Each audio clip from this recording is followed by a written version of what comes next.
The following is a special presentation of Tony Kurre Radio. Welcome back to the K4Wins. Man, we got a lot going on with the NHL and NBA playoffs. The Maple Leafs, the Knights, the Avalanche, the Oilers, the Knicks all close out their series last night. Golden State could do it later on tonight as we broadcast the show here on May 2nd, 3 days shy of big old Cinco de Mayo coming up on Monday. The Cavs, Pacers, we got the Knicks and Celtics. No one giving either one of those series even a shot at going to 6 games. We'll talk to the pros here in just a second. We'll also get into some Kentucky Derby. This bad boy coming up here on a Saturday. Cannot wait. And of course, we got a man down the lower right-hand corner knows everything about horses. We're all about making money on this show. K4Wins.com. Go to K4Wins.com. Subscribe to the show. And of course, we're all about making some serious cash. And we had a really interesting conversation yesterday as we did the Starting Over show on ABC 3340, a local show here in Birmingham, about how to bet the Kentucky Derby. If you're one of those shy ones, we're going to help you make some serious cash coming up on Saturday as well. And before we do that, I want to introduce everybody. Gregory has been doing that. He's been all over the place when it comes to gambling for years and years and years, a trusted source. And of course, you can see him on our television show as well. A guy who has gone 9-0 on a particular week. Speaking of 9-0, right below me, Kip Keefer, who went 9-0, documented. We keep saying documented. I say 9-0. People are like, come on. Just if you go to K4Wins.com, just look at our plays. They're up. He went 9-0. I was so happy that day because that's one of those nights where it could just get you out of a hole in a big time hurry. You're playing with house money. So fantastic job. Kip Keefer, the executive director of the Birmingham Racecourse Casino. Of course, right next to him is Case Keefer. He is the chief editor for the Las Vegas Sun, does fantastic work. A new papa, looking pretty spry this morning here as we get ready for the K4Wins show. It's only 8 o'clock where he is. I know, right? Before we jump into the Lakers, I want to get your thoughts on them and what they need to do next year to be in championship shape. Let's get our numbers from last week. Gregory, what we got? Last week, 24-9. Jeez. Month of April, 85-51. Year to date, 399, 207-4. So it's May 2nd, isn't that right? And today we will have our 400 because we're not going to go over. Yeah. Our 400th win of the year out of just right over 600 bets. We have a shot at having 1,000-win season. I don't know anyone that's ever done that before. So good stuff. And well, that sounds ludicrous. It sounds ridiculous, but it's all documented. So check it out. We probably need to get on board with one of these Las Vegas competitions there, Case, and start throwing our hat in for K4Wins because we're right there with everything. I do want to start down in the lower left-hand corner. I asked you before the show started, what was the price on the Lakers and Minnesota series going in? And I've several people say, listen, we love the show, but we love when you guys talk about sports as well.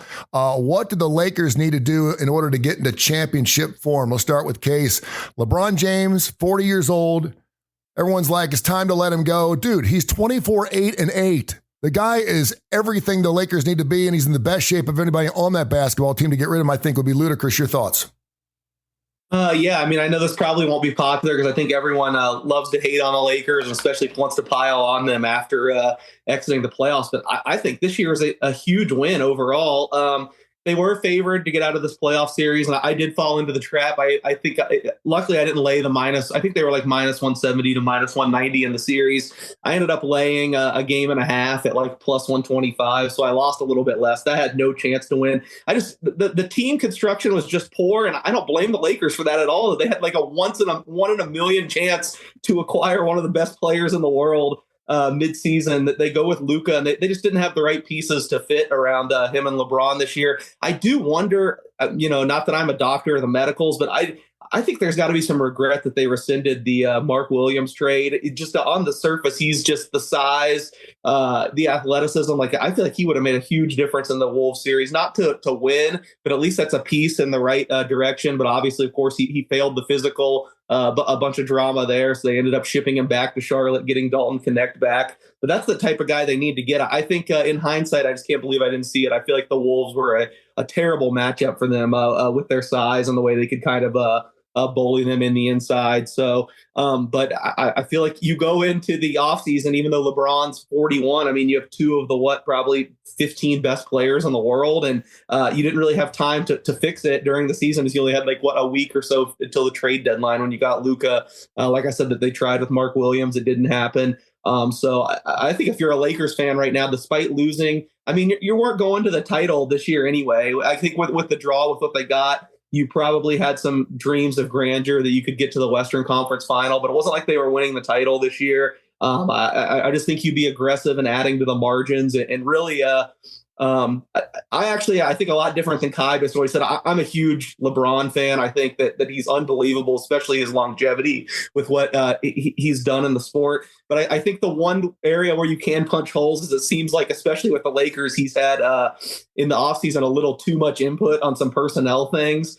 It seems like a lot of the guys he's brought in just have not worked out. So I think you definitely bring LeBron back. There's no question about trading him. He's going to get the max on another 1-year deal. But I think maybe you don't answer his calls when he's calling about input with personnel. I think you let the basketball people get some big men, try to get some cheap shoot. I know it's impossible to get cheap shooters in the NBA now because of how much shooting is mean, but try to pick up some guys that you think have some untapped potential in the shooting area. Get just some kind of size, and I think they're right in the mix next year. I know a lot of people thought that maybe Reeves is going to be that guy to fit. Now every team's got 2 superstars, so it's just quite enough. I thought Perks and Legs went after it this morning talking about J.J. Redick. I mean, some credit certainly has to go to him, but some badness has to come his way as well. The NBA half court is boring as hell. I just can't do it, and the Lakers may be the best half court team.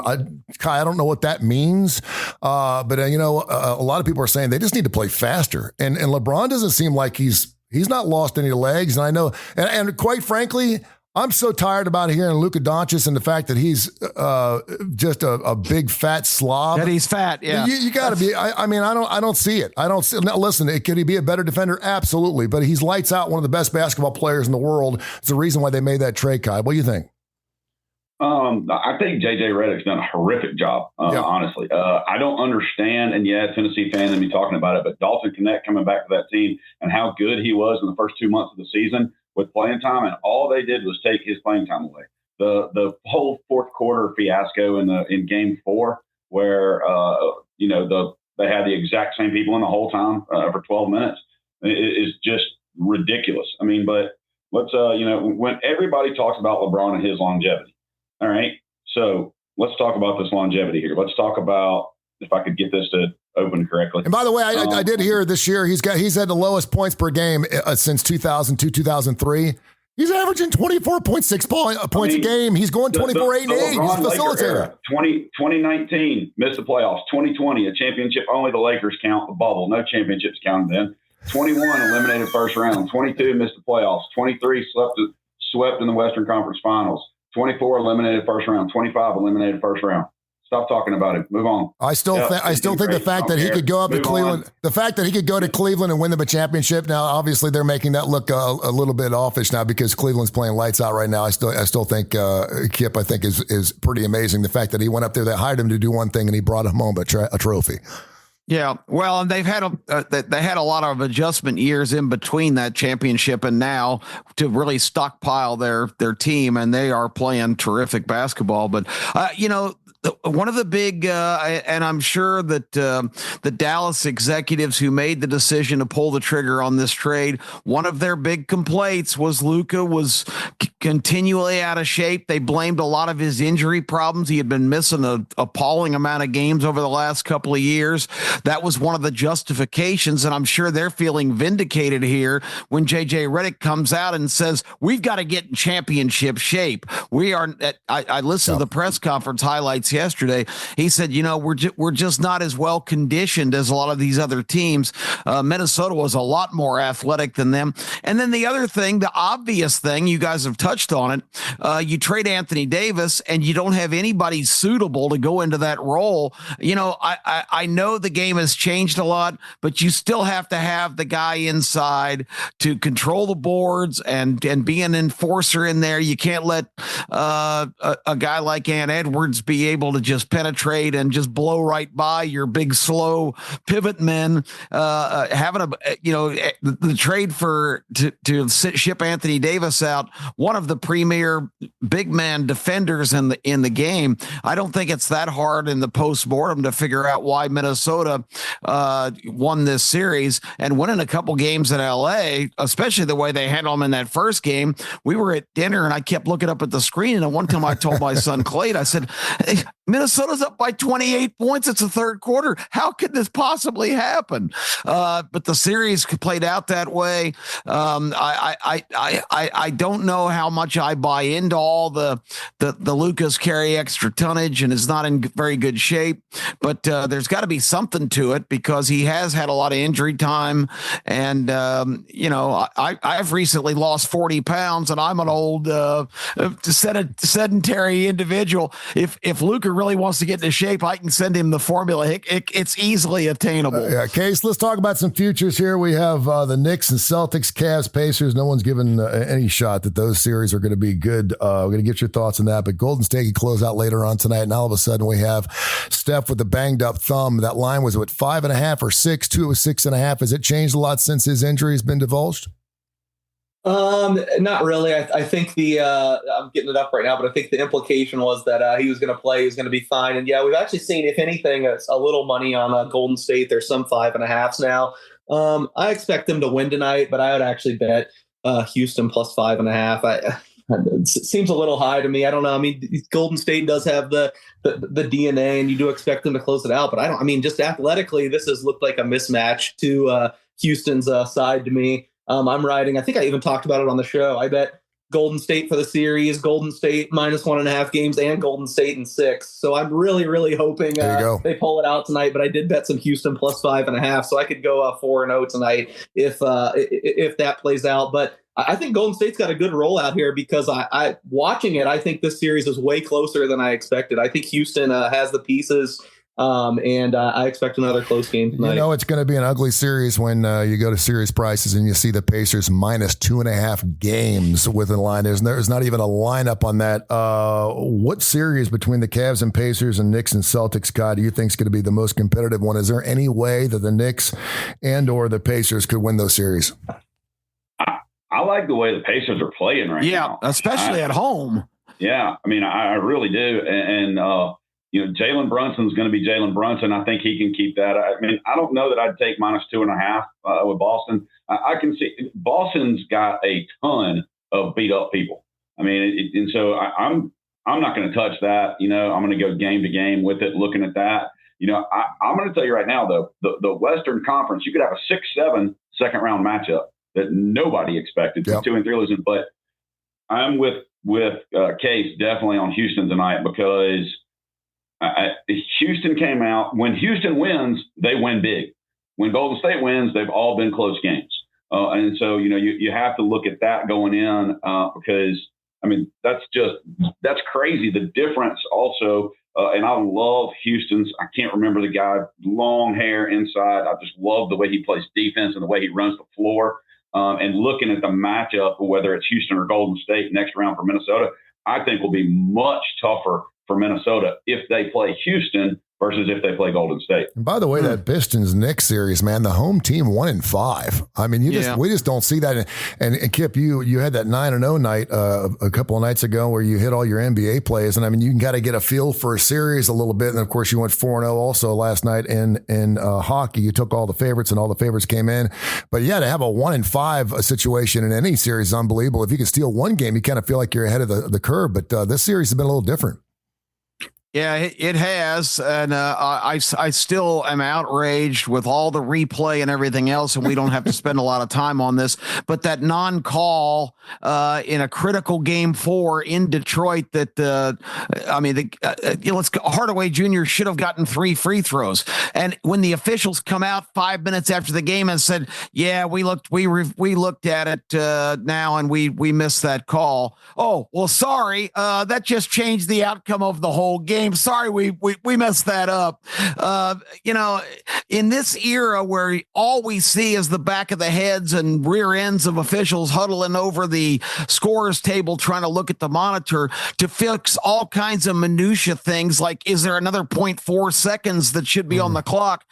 Why do we have a replay system when the most critical calls in the game that determine the outcome are not reviewed or looked at? You've got a fourth official at every one of these games whose job is to be the monitor. There's a guy sitting there, a referee. If one of the other referees collapses, that guy goes into the game. So why can't that guy be designated to say, whoa, hold on, before we resume here, we need to look at this non-call. It's just frustrating to me. Why do you live in a time of replay if you're going to make the most heinous omissions and mistakes when the game is on the line? It's just inexcusable. K4Wins.com. K4Wins.com is the website. It's absolutely free. Our plays up every single day. Free plays, exclusive stuff. Check it out. Of course, a great article written about the Kentucky Derby from Kip Keefer is also going to be up later on this afternoon. We'll get into the Derby here in just a second, as well as the NHL. Before we do that, though, I do want to go down to Case. And what are some of these series prices? We also, of course, have the Clips in Denver series, which is 3-3. I think a lot of us thought that was going to go 7. That's been a great series. The Clips get done last night, win by 6, and to get the push, or 6.5, depending on where you had it. But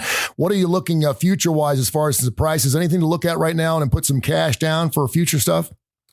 In NBA, yeah, I was on Clippers -6 last night. That was a hard push. A huge night overall, though. So I guess I can take one push. I guess to go back to you tie in with futures, the two matchups we know in your original point asking if Boston, New York, or Cleveland, Indiana could be competitive. I think both could be competitive, but I'd be shocked if either of the favorites lost. I will say I've been the number one, for 2 years now. Last year I said there's only one future needed. I had Boston every which way. I've been a huge Celtics guy. And this year I said there's no way they're not coming out of the East. I would turn my concern up just a little tiny bit now against Cleveland, just because kind of what Kai said, I feel like there hasn't been a lot of talk about is that they are really banged up. These guys are playing, but Drew Holiday missed a couple games, but like every one of their starters is dealing with something. And Cleveland kind of had that late season swoon, but now it seems like they're kind of right back on it. And of course, having home court advantage. All of a sudden to me, that seems like kind of a coin flip series. I still ultimately think Boston's top level is higher, but if they're as beaten up as they are right now going into that series for the first time, Boston's the only Eastern Conference team I have. I have the Boston Oklahoma City exacta that I gave out on the starting lineup at the beginning of the year. I'm just all Boston, and for the first time, I'm a little worried. So that series, I actually bet no futures on. The series price seemed about right. The spread, I wanted a little bit bigger. I did consider New York +2.5. I think you're kind of buying low on the Knicks since they looked they looked kind of rough in the Pistons series, but talent-wise, I still think they can present the Celtics some problems, even though they didn't during the year. I think the Celtics swept the season series, but a lot were close. I did bet the Knicks +9 in game 1. I think it's mostly 8.5, although you could still find 9 at some sports books. Like I said, I just think just a buy low. This was 7.5 all year when New York played at Boston. New York's healthier. Boston has all these guys beaten up. I thought 9 was a little much, so I played New York +9 in game 1. Then the other series, I did bet a little bit of a future, kind of the different one that we were talking about, but I took Cleveland -2.5 +120. I agree that Indiana's been really good. I expect some close games. I expect them to win one game, but the Cavaliers for the year, I think I just think there's a clear top 3 teams in the NBA. To me, it's 1 OKC, 2 Boston, 3 Cleveland, and then just a gap to everyone else. So I played Cleveland -2.5 +120. Kai, best part of sports are game 7. We love those 2 words, game 7. We're going to have Eclipse and, of course, the Nugget game coming up, game 7. Tell me what you're looking for in that particular ball game, and then any futures for you. I just love the symbiotic there, because I was just getting ready to say when you came, we haven't even talked about the only game 7, so far that's coming up tonight. Are the Clippers going to shoot 51% from the floor again? Are the Nuggets going to have 14 turnovers that lead to 23 fast break points? I don't know. Jamal Murray, the way he's playing, he had a bad game. I think great coaching move for the Clippers, changing out. I can't remember the guy's name. They put somebody else in starting. They put more pressure on.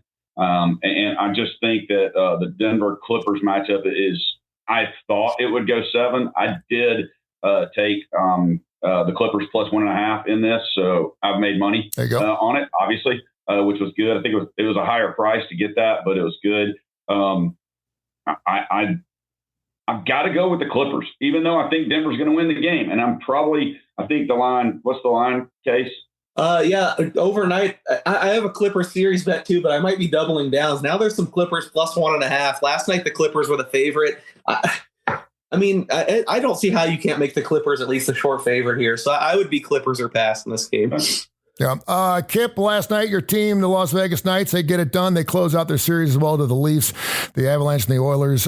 They all get it done in hockey. And, of course, you went 4-0 last night at K4Wins.com, K4Wins.com. Let's move on to some hockey. Tell me your thoughts on some of the potential series coming up here next in the NHL.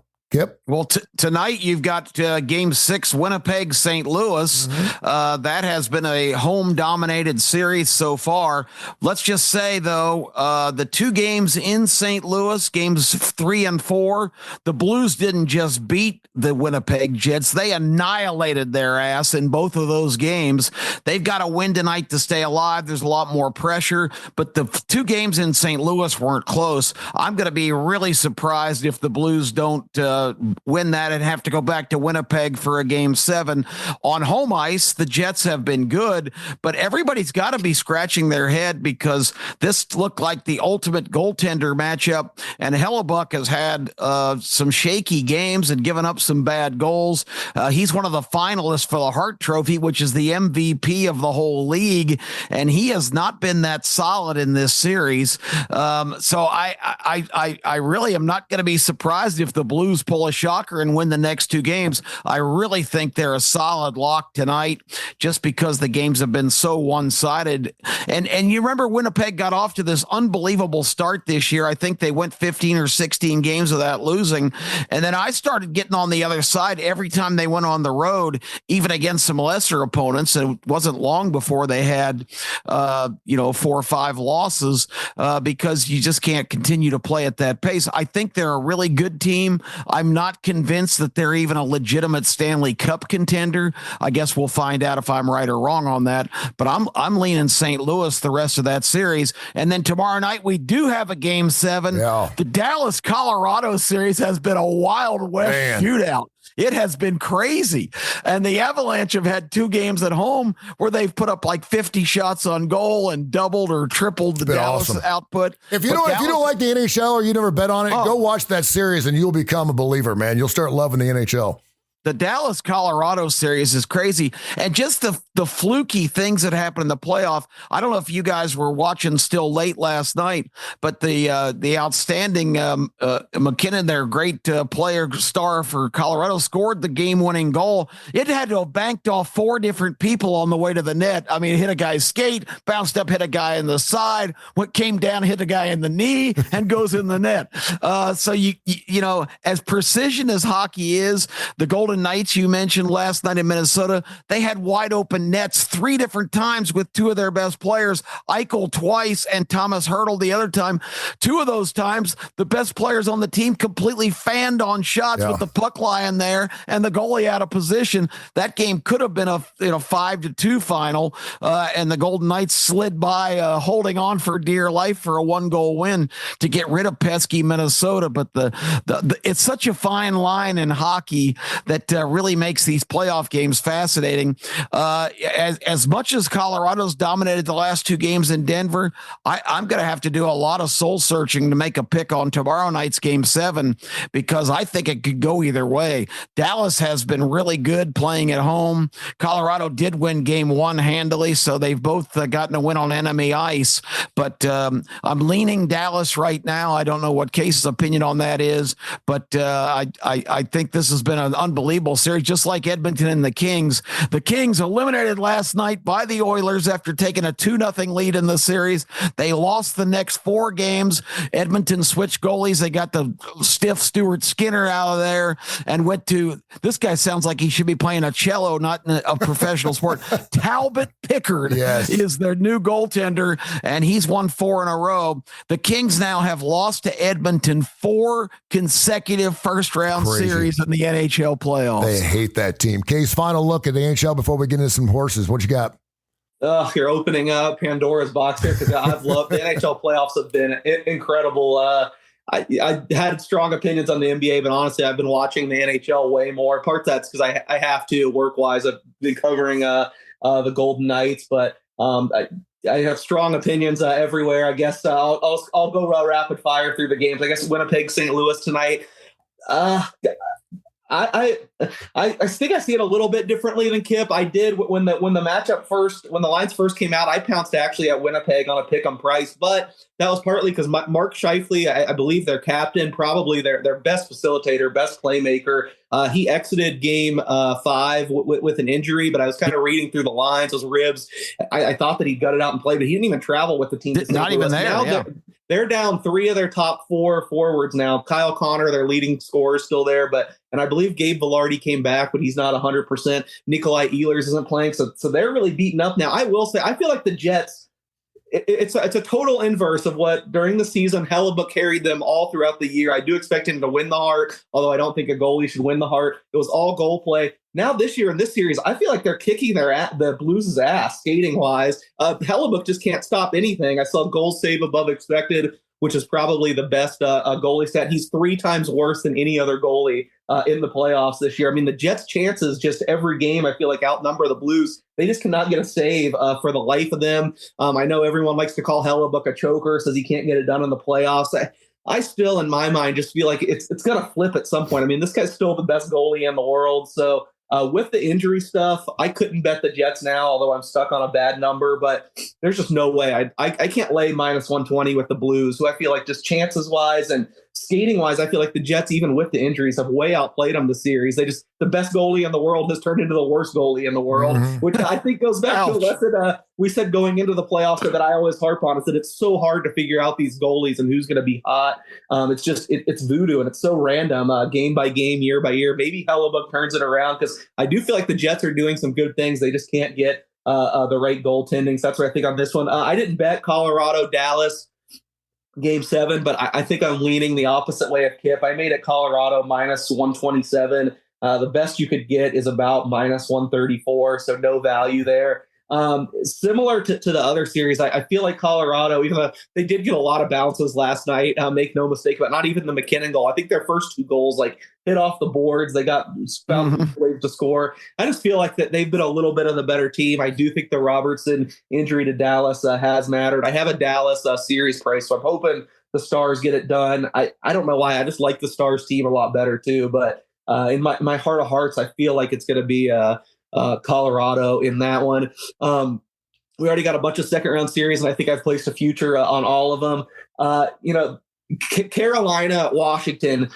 I mean, Carolina is so much better in every way. This comes down to the numbers versus feel thing, and I'm always a numbers guy, and I just don't see how you can't have Carolina being higher than a minus 150 favorite here. But I get it. Everyone loves the Alex Ovechkin story. The Capitals seem like the team of destiny, and they did end up dispatching the Canadiens pretty easily. But I mean, Carolina's personnel is just so much better, and I feel like people are sleeping on this team. I had to fire on Carolina minus 150. That was kind of a bigger bet for me. And then on the other side, Florida, Toronto should be a great series. I bet Toronto though, and I had the first person I talked to. So you really think the Maple Leafs are going to win this series? And this is I wouldn't say a pet peeve, but just like a passion point. I'm like, no, I don't really think they're going to win the series, but I make it like 56% Florida.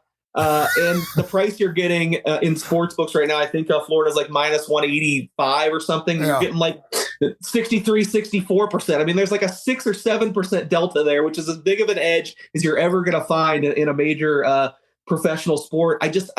It feels like it sets up really well for Toronto. I mean, like I said, I think Florida has the best team. They have the best players, but they just looked so gangbusters. They looked so incredible against Tampa. Toronto did their usual routine where they nearly collapsed. Toronto doesn't have the depth of Florida, but their top 2 lines, I mean, they have just as much talent as Florida. I feel like they're one team that could really match up. Their goalie, Anthony Stolarz, has been significantly better than Bob Grosky as the year as a whole, if you think that's going to continue.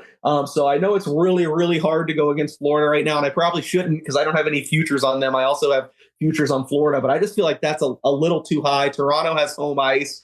I feel like some of the pressure is off Toronto now. Maybe they can play a little freer. I think it was big that you saw kind of their big guns show up last night. Matthews got the early goal. Nylander scored again, which, by the way, I don't know if you saw, but crazy story. He was almost scratched. If the NHL hadn't changed a rule, they accidentally put Alex Nylander, his brother, who's in the Toronto Marlies, the minor league game. They put him in the lineup. And if it was like 10 years ago, he would not have been eligible to play in the game. But the NHL had added some rule, I think, 10 years ago, that if the official notices the wrong guys in the lineup and comes to the team to confirm and they say no, he's allowed. So William Nylander almost scratched on his 29th birthday. Wow. What a way that would have been to get to Game 7. So I am on Toronto, that series. Vegas, Edmonton, the series I'll be covering. I can't wait. I think it's going to be great. I think numbers-wise, it's hard not to make Vegas a favorite here, and they've matched up really well with Edmonton over the years. They have more depth. All that being said, I mean, the eye test, I don't know if you've watched any of these series. If you've watched how the Oilers are playing and how the Golden Knights are playing, I don't think anyone in the world with no background in hockey would not say that the Golden Knights are going to beat this team. So I lean the Oilers ever so slightly, but again, the Golden Knights have matched up well with them, but the Oilers top end is going to be hard to match up with. I mean, they kind of have a different gear, and that's just what happens when you have two of the best players probably the two best players in the world, and Draisaitl and McDavid. So numbers wise, this is where I might actually be breaking, because I would make Vegas a slight favorite, but I kind of feel like Edmonton gets it done this time around. Let's go to the ponies. We got 20. I'm running on the 151st Derby, Kentucky Derby, Churchill Downs, town that I lived in. And of course, I think, Kai, you've been to a Kentucky Derby, have you not? No, no. Well, you need to go. you need to go. You need to go to one, because it's unbelievable. I'd rather have Greyhounds back. Yeah, well, I'm right with you there. That may be happening. We got. I'm doing some serious lobbying with the new owners, so I'll keep you posted. We'll see if that bunny rabbit runs again. Hey, Tony, before we wrap it up with him with horse racing, one thing to look at for people that are listening and watching baseball. Everybody thinks, okay, these teams are great. These teams are great.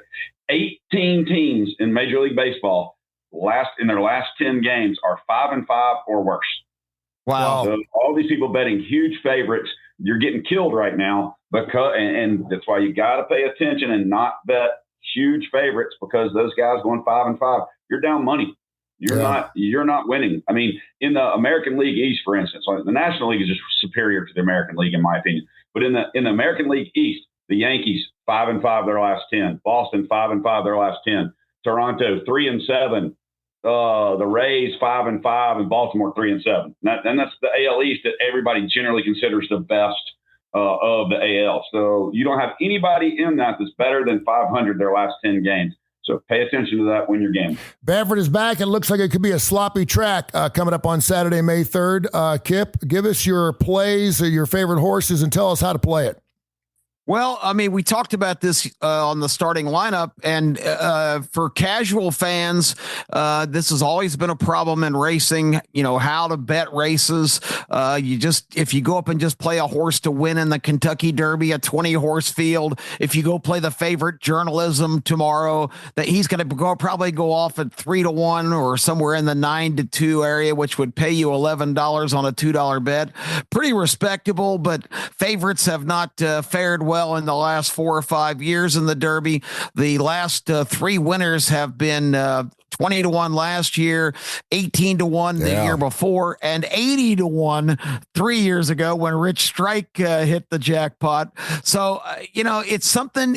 These horses have never been this far. They've certainly never run in front of 175,000 screaming lunatics who have been drinking mint juleps since 11 o'clock in the morning when they break from the gate at 6 o'clock Eastern time. That they have never gone 1.25 miles. It's the longest they've ever gone. They've never been in anything close to a 19-horse race. The average field size is more like 8 or 9. For the California horses, their premier prep races, then that includes Journalism, the favorite. He has never faced more than 5 opponents in a single race. He's been in 5 and 6 horse fields. This is going to be a whole new ball game. And folks, especially these guys in our sport that are obsessed with running times because it's a hell of a lot easier to put up a fast time when you don't have all kinds of traffic issues. If you're flying on the expressway at midnight and there's nobody in front of you, you're going to go a lot faster than you do in gridlock traffic. And people don't factor that. Some of these speed figure guys, that's all they go. Well, he doesn't have the figures to compete. I look for something in these horses, how they overcome adversity, how determined they are. Dan Fogelberg in his great song, Run for the Roses, he says, from sire to sire, it's born in the blood, the fire of a mare and the strength of a stud. It's breeding and it's training. And this is the line. It's something unknown that drives you and carries you home. I've seen that inclination in a horse named Sovereignty. He's trained by Bill Mott, one of the great trainers in the history of the game. Bill Mott is 72 years old. He was put in the Hall of Fame 11 years ago when he was 61, and he's still at the top of his game after being enshrined in the Hall of Fame more than a decade ago. He didn't used to concentrate on 3-year-old races in the Derby. Sovereignty won the Fountain of Youth after a long layoff. He only ran second in the Florida Derby behind Tappan Street, who's now been scratched from the race, a Brad Cox horse, but he also didn't have his regular rider. Junior Alvarado had been injured 2 days before the Florida Derby. They brought in a replacement from New York, Manny Franco. The team is back together here. I just think Sovereignty has the right stuff. Bill Mott's only won one Kentucky Derby, but he didn't really win it. He had a horse named Country House who was 65-1, who was elevated to the win when they disqualified for the only time in Derby history. Maximum Security, by far the best 3-year-old that year. He kind of, in a muddy situation, bore out a little bit in the stretch and caused some interference. But let me put it this way. I've been the head of racing organizations for a long time and had judges and stewards working for me. Those judges would have gotten a pink slip on Monday morning if I had been in charge of the Kentucky Racing Commission, because it's still an egregious foul call on the biggest stage that really took the best horse down when he did not interfere with anybody else that had a chance to win the race. So that's another subject. But Bill Mott has never had the experience in his illustrious career of seeing his horse cross the finish line first. I really like Sovereignty. He's the second horse now in the in the morning line. He's 5-1. I think he'll drift up to about 7 or 8-1. And I just like the heart of this horse. He just keeps coming. I think he'll get a good trip from post 18 and be able to kind of skirt around a lot of that traffic fighting for inside position. I really like him. And as far as what you play, the easiest bet for a casual fan is the Exacta. If you like my 18 horse or whoever you like, take that horse, pick 4 or 5 other logical contenders and play that number with the other horses you like in the second spot. Monty Ballard, one of our experts, of course, a longtime horse racing guy, likes to take then that other group and flip it around, play those 5 on top of your top selection, and play your top guy second. It's been a very effective way for him. That's the easiest way. If you get the first 2 finishers of any of your numbers across the line, you're going to win. There's all kinds of bets, trifectas, superfectas. The superfecta on a recent Derby paid $170,000 for a $1 bet. That's where the big money is. But for a casual fan, the Exacta is the way to go. I had a friend of mine back in college, and I was going over to visit him, and I saw his roommate sitting there playing, I guess it was Atari. I don't even know what they were playing back in the late 80s, early 90s. And he's sitting there in his underwear, at noon playing this video game. So I dropped my friend off, and I come back the next day, and the next day I see him playing in his underwear again. Like 11 o'clock in the morning, I come to pick up my friend the next day.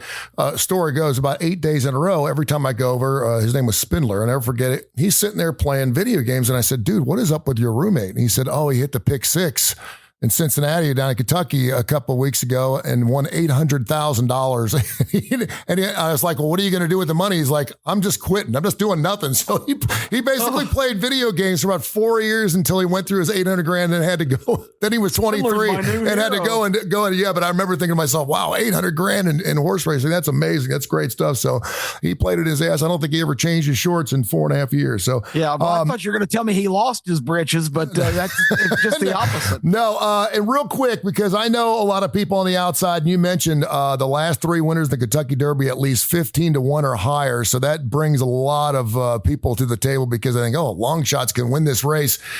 Give me a couple of long shots, perhaps, that could pull something out, certainly depending on the sloppiness of the track and the fact you got 20 horses run. Yeah, I like the 10 Grande for Todd Pletcher. He's just had 3 races, but he's gotten better every time. He's a really good sleeper. He's 20-1 in the morning line. The sentimental favorite is number 15, Render Judgment, who was owned actually by the late country music star. You got a thumbs down over there, do you? Case, you don't like I just the little handicapping I've done, I thought that he looked like a full fade to me. Sorry. Okay. All right.